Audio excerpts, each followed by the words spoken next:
The F-35 is the backbone of the US's aviation strategy, but every single fighter jet that rolls off the production line depends on a metal that the US can't make anymore. The world's only superpower is 100% dependent on foreign supply chains, and it's headed up by China, a nation we're about to go to war with. That discovery led me to a facility in Utah, one that could restore America's aviation dominance, except it's helping kill a lake so toxic its collapse could poison an entire city. What I uncovered revealed a terrifying truth about the future of the United States that no one is willing to stop. Each F-35 costs up to $100 million, and America built 191 of them, the highest production rate in the program's history. The Pentagon plans to keep flying them until 2088 at a total cost approaching $2 trillion. But this critical piece of weaponry can't exist without magnesium. Not the cheap, recycled kind used in soda cans or car parts. F-35s require ultra-pure magnesium pulled directly from raw ore. When a fighter jet is moving faster than sound, carrying billions of dollars in technology, failure is not an option. That metal is buried deep inside the jet's systems: auxiliary power units, speed drives, airframe-mounted accessory drives, and engine gearboxes themselves. Magnesium is about a third lighter than aluminum, and in 5th-gen warfare,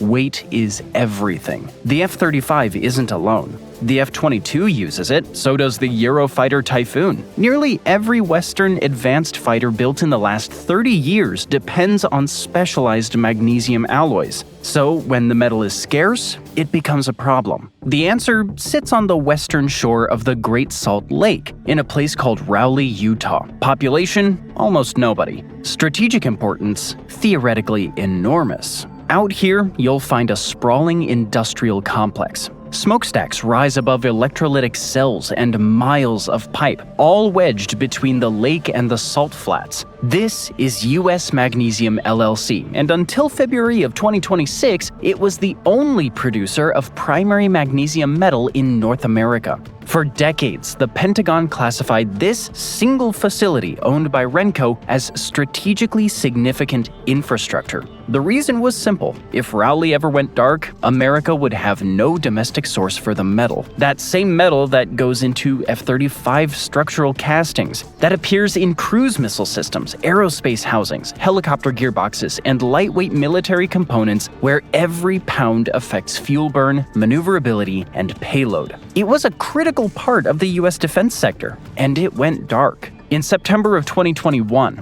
the plant suffered a catastrophic equipment failure. Primary magnesium production stopped that month and never resumed. Lockheed Martin's assembly line in Fort Worth kept producing F-35s. The Pentagon kept signing contracts, idle and cold. Today, China controls about 90% of the world's primary magnesium production. This is the hidden side of the F-35 program. Lockheed Martin's published supplier runs to 1,900 companies. Engines, computers, flight controls, targeting systems, cockpit electronics. Entire industries are tied into keeping the jet alive. The entire system stretches across continents, factories, and decades of engineering. The supply chain looks bulletproof, but all of it rests on a single assumption. When the foundry fires up, aerospace-grade magnesium will be there.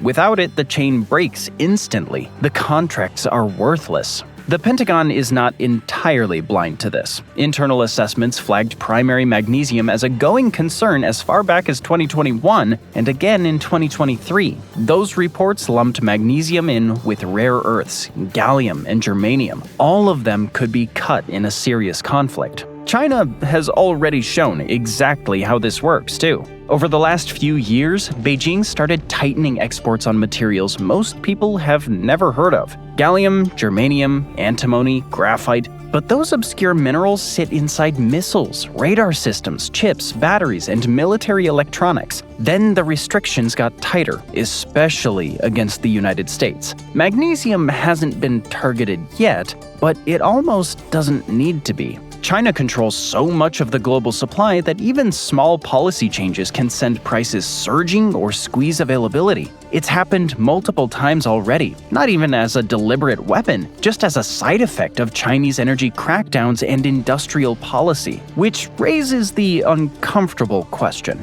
If accidental disruptions already shake the supply chain, what happens if Beijing ever decides to do it on purpose? In 2024, primary magnesium production at the Rowley plant was zero. In that same year, U.S. Magnesium pumped more than 52,000 acre-feet of water out of the Great Salt Lake system. That is enough water to supply roughly 100,000 Utah households for a year. All of it came out of a lake that was hitting record low elevations. The company didn't need to keep making magnesium to keep controlling the water. Out west, water law works on an old principle. Whoever claimed it first keeps the rights. The system was designed to reward productive use. Instead, one of the largest industrial water users in the basin kept controlling enormous allocations while its core strategic operation sat dormant. The water was running through caretaker operations that had nothing to do with restoring domestic magnesium production. Brine ponds still cycled through evaporation stages. Salt cake processing kept turning over. The company continued producing dust suppressants and magnesium chloride for road de-icing.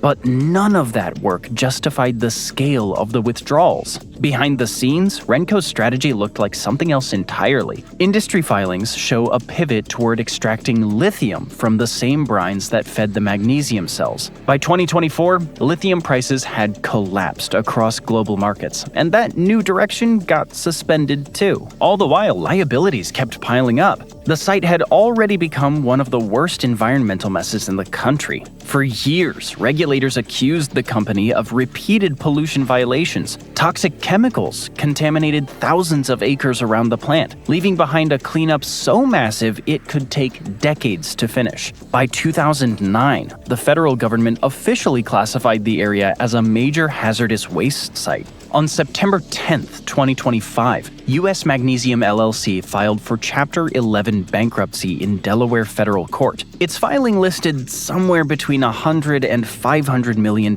in liabilities. A plant once framed as a critical piece of infrastructure for American mineral independence was, on paper, financially collapsing. Most Americans have never heard of Ira Rennert, but for years, one billionaire industrialist sitting in a Manhattan office controlled a huge piece of the water flowing toward the Great Salt Lake. And wherever Renco operated, controversy seemed to follow. Pollution fights, lawsuits, environmental disputes, financial pressure, the kind of battles that dragged on for years while the public barely noticed. In 2023, the Utah Department of Environmental Quality fined the company $430,000. That covered more than a decade of violations. State regulators had been negotiating with U.S. Magnesium over remediation costs for years. The bankruptcy filing made those negotiations academic. Once Chapter 11 was on the table, cleanup obligations went to the back of the creditor line. The water rights, by contrast, suddenly became the most valuable asset in the bankruptcy estate. Lawyers for various creditors argued in court filings that the mineral and water rights carried little real value. Utah clearly disagreed.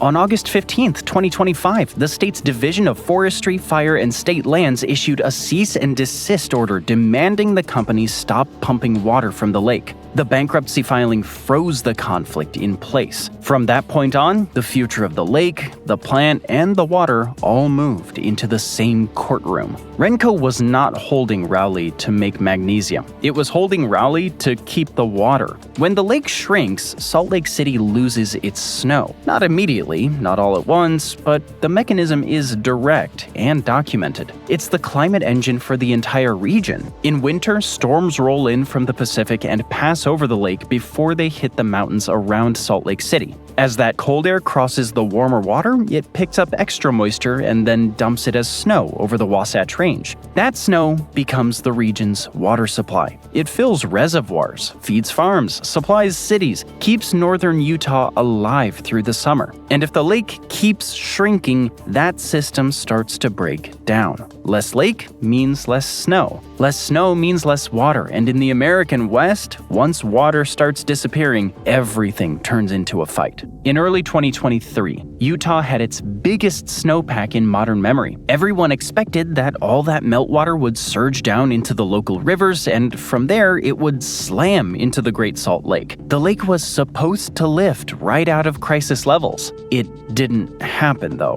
The lake's south arm rose by a few feet between late 2022 and the end of the 2023-24 water year. It might sound like progress, but it was nowhere near enough. So where did the snow actually go? Into the ground. 2 decades of drought had baked the entire watershed into a sponge. When the snowmelt finally came, the soil drank it before it ever reached a stream bed. Researchers call it a soil moisture deficit. That's a polite way of saying the dirt was so thirsty it stole the lake's lifeline. It's like pouring a bucket of water onto cracked, sun-baked clay. Most of it just disappeared. Hydrologists warned that explanation only made sense as a temporary effect. By the spring of 2025, the soil profile across northern Utah was finally saturated. Hydrologists expected the next runoff cycle to actually reach the lake. Instead, the lake kept dropping. By March of 2026, Utah's snowpack was the lowest on record. The basin itself tells the rest of the story. The Great Salt Lake only gets the water nobody else takes first. The lake sits at the very end of the system. Every town, farm, reservoir, and pipeline upstream gets first access. By the time the rivers finally arrive at the lake, what's left is whatever nobody else wanted. And during dry years, there's almost nothing left at all. Agriculture catches the blame in nearly every news story about the lake. Alfalfa fields, hay growers, and cattle operations are the largest users of upstream water. That part is true, but it leaves a lot out. Blaming the farmers in Cache County for a lake collapsing 80 miles downstream is a stretch. The snowpack should have given the lake a second chance. So who is taking the inflows that should be saving it? And how is any of it legal? While the Pentagon was worrying about Beijing cutting off magnesium exports, the actual threat to America's primary magnesium supply was playing out in a Utah courtroom. A billionaire's water rights, and a bankruptcy filing. Utah is projected to add roughly 2 million more residents between 2020 and 2060. The Wasatch Front will absorb more than 70% of the growth. Utah County alone is expected to nearly double in population. New suburbs, new master-planned communities, and entire new master-planned cities are already on the drawing board. They all need the same thing. They need a guaranteed water allocation locked in today for use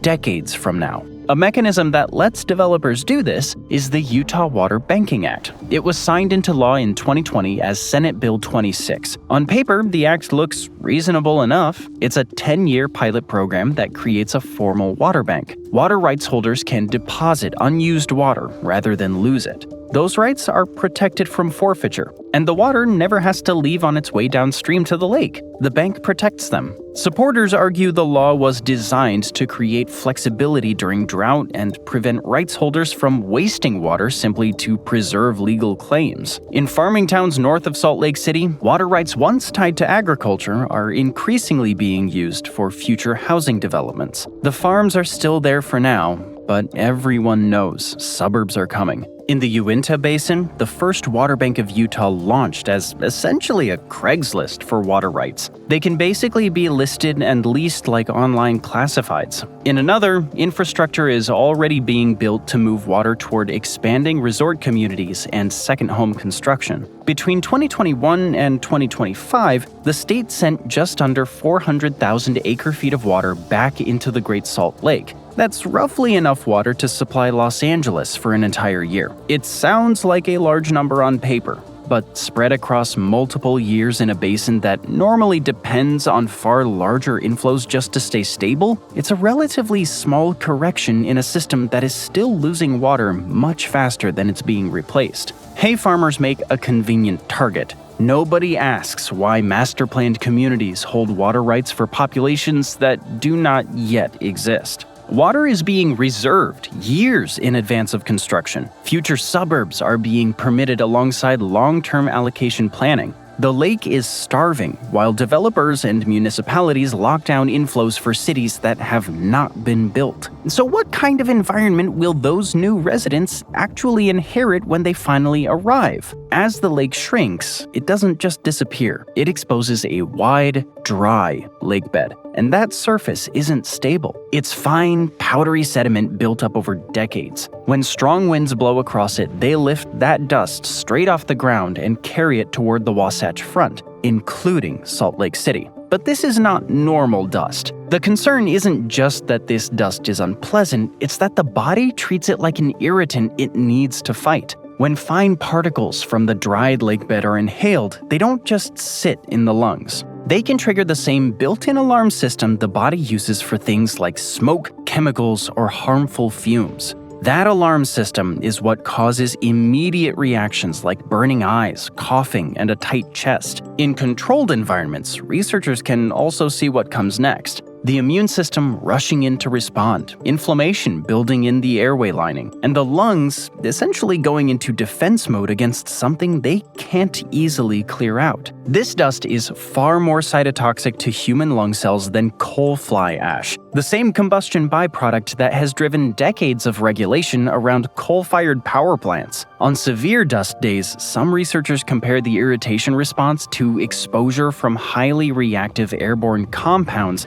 rather than ordinary particulate pollution. It is not the same as inhaling normal urban smog. Studies revealed trace metals like arsenic, uranium, and lithium locked into the sediment. When that dust gets picked up by wind, it doesn't always stay outside either. It settles back down across the valley, on cars, on soil, and even backyard gardens. Researchers have found that some of these metals can still show up in leafy vegetables even after they've been washed because they're not just on the surface. They're taken up into the plant itself. When scientists model what that means for children in the most exposed areas, the concern isn't a single spike in risk. It becomes repeated exposure over time that, in some scenarios, pushes beyond accepted safety limits. Over the long term, that means increased risk for asthma and cardiovascular disease. Researchers have also raised concerns about possible links to developmental and long-term chronic health outcomes if exposure continues over decades. The geographic injustice in all this is hard to miss. The lakebed sediment loaded these metals over more than a century. Sources include mining runoff from the Bingham Canyon copper operation, smelter emissions from across the region added more, and so did agricultural pesticide drift and atmospheric deposition from coal-fired power plants. As the lake retreats, it is uncorking a slow chemical archive of the industrial West. Those chemicals go straight toward the people who live downwind. Wealthy hillside subdivisions on the East Bench catch slightly less, mostly because of elevation and prevailing wind. The west side of the valley sits squarely in the dust path. That includes the historically working-class neighborhoods and the schools serving the industrial corridor along I-15. Warehouse districts further out catch it too. The closest precedent for what is happening here lies a few hundred miles southwest. Los Angeles drained an entire saline lake in the early 20th century to feed its aqueduct. That was Owens Lake. Its lakebed went on to become the single largest source of PM10 air pollution in the United States. Dust mitigation there has cost the Los Angeles Department of Water and Power more than $2.5 billion. That is the precedent Utah is staring at, and many environmental scientists increasingly reference Owens Lake as the closest modern example for what prolonged exposure could look like around the Great Salt Lake. The population in the dust shadow is several times larger as well. A city of 1.2 million people in the Salt Lake metro area is at risk on the current trajectory. Public health researchers warn that worsening dust exposure could increasingly shape everyday life during major wind events. Hospitals know it, and so do the pediatricians, the school districts, and the Utah lawmakers. Dust won't care about the property lines or the school boundaries. Wind is the great equalizer. On severe days, the entire Wasatch Front can experience the same regional air event simultaneously. If breathing the city air becomes a medical event and toxins move through the food chain into homes that look perfectly safe from the outside, then the scale of the problem is no longer a Utah problem. It starts to become global. There's a creature that lives in the Great Salt Lake called Artemia franciscana, or the brine shrimp, the only viable first food for nearly every commercially farmed fish and shrimp species on Earth. That lake is the Great Salt Lake. The cyst itself is almost indestructible. Freeze it, ship it across continents in a paper sack, drop it in the right salinity, and it hatches into the nauplii that feed the global aquaculture system. Those nauplii are the perfect first food for almost every commercially farmed fish and shrimp species on Earth. The Great Salt Lake produces a big slice of the global supply. In a normal year, it delivers somewhere between 40 and 45% of the world's Artemia cysts. About 18 harvesting companies operate on the lake under science-based state management. Operations run seasonally and mostly happen in winter. Small crews on flat-bottomed boats skim the rust-colored cyst slicks that drift across the open water. Brine shrimp cysts from this single Utah lake support roughly 10 million metric tons of farmed seafood production a year. Species include shrimp, prawns, sea bass, and grouper. In markets from Vietnam to Ecuador to Senegal, aquaculture now provides roughly half of all the seafood human beings eat. It provides a much larger share in countries where wild fisheries have already collapsed. The lake's salinity is what makes the shrimp possible in the first place. If the water is too fresh, the brine shrimp population crashes. If it gets too salty, the population also crashes because hypersaline water kills the algae that the shrimp eat. A 2022 crisis emerged when the lake hit its all-time low water level. It nearly took the population out entirely. The industry has now shrunk, and it's the only way it can survive as the lake declines. Researchers in Iran, Vietnam, Thailand, and Uzbekistan are now racing to scale pond-based brine shrimp production. Their goal is to compensate for the risk. None of those programs is large enough yet to replace what the Great Salt Lake delivers. If the lake continues to drop and salinity continues to spike, the Artemia population goes the way of the lakebed. A supply shock travels straight into hatchery operations worldwide. Lower-income seafood markets would likely feel the pressure first through rising prices and supply instability. Migratory bird populations that use the lake compound the stakes even further. Roughly 10 million birds pass through the Great Salt Lake every year. They represent more than 250 species traveling on the Pacific and Central flyways, and they all eat the Artemia. Without the shrimp, the birds redirect to wherever they can find food, often hundreds of miles off course. Ecosystems tied together by migration routes do not stop at political boundaries. A lake collapse in Utah ripples into wetland conditions from southern Mexico to the Canadian Arctic. The official answer from the state is that everything is fine. The lake is making a comeback. Across recent budget cycles, the state has appropriated more than $1 billion in water-related spending. All of that funding is tied to saving the Great Salt Lake. Brian Steed, the state's Great Salt Lake Commissioner, points to a few wins. It stabilized salinity in the South Arm through adaptive berm management, it expanded the Utah Dust Observation and Research Network, and it signed a new lake basin charter in September of 2025. On paper, that looks like real progress. On paper, real life tells a different story. A significant portion of what gets called lake recovery spending is, in practice, water infrastructure optimization. That list includes new pipes, treatment plants, storage, efficiency upgrades, and conveyance systems. Each project is sold as conservation. In a narrow, technical sense, every drop saved through better delivery could go to the lake. Critics argue the larger concern is where conserved water ultimately gets allocated once demand increases elsewhere in the system. Infrastructure sits upstream of the lake, growth sits downstream of the infrastructure. The unresolved question is how much of the conserved water permanently reaches the lake versus being absorbed by future growth. Utah has spent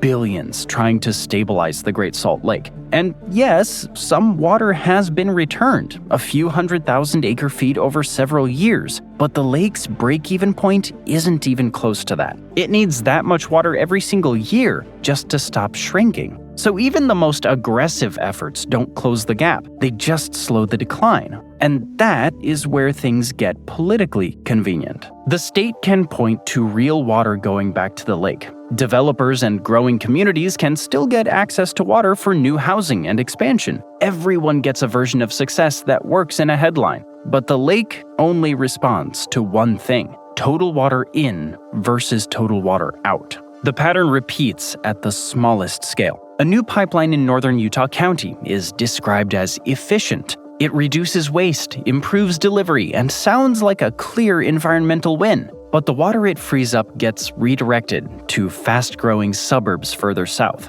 A treatment plant upgrade is framed the same way. More capacity, better infrastructure, smarter use of resources. But that extra capacity doesn't stay idle. It just gets converted into approvals for more housing. So, on paper, everything looks correct. Every project improves efficiency. Every report shows compliance. Every announcement signals progress. But when you zoom out, the lake is still dropping. Because the system is designed to make every individual decision look like a win, even when the overall outcome keeps moving in the opposite direction. Every official rescue is making the underlying problem worse. The crisis is now political reality, not just a forecast. So when the choice can no longer be deferred, what does the state actually do?